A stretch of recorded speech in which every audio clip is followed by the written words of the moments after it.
Niingon man magkasama taon si Vice Mayor-elect Basti Duterte nga namayat ko no magkasama si Digong. Kana magkakasamang nihugo daw.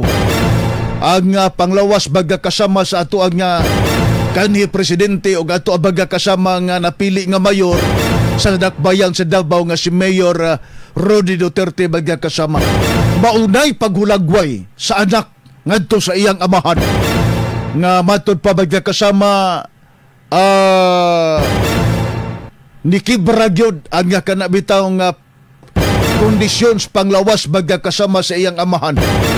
Honestly, mix ang emotions ko kasi tatay mo yan eh. He's 80 years old. Sabi niya nga 84 siya. So it must have felt 4 years na siguro sa kanya doon na nasa loob siya ba? Hindi natin alam, di ba? So we try to insist na 80. So sinasabi niya 84 daw siya. Nung una ko lang nakita because you know physically medyo nag-iba yung pumayat siya eh. Kasi walang tuyo. Walang tuyo. May bulad niya. Bulo mo, ano ba? You know, we're Filipinos eh. We want Filipino food. So, pumayat.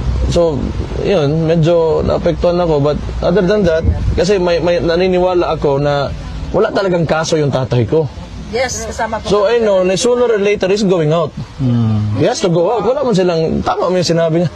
Wala silang reason to keep him there. Kasi yung apprehension pa lang sa kanya, illegal yun. Everybody saw it. Not only the Philippines, but the entire world saw it. There's evidence.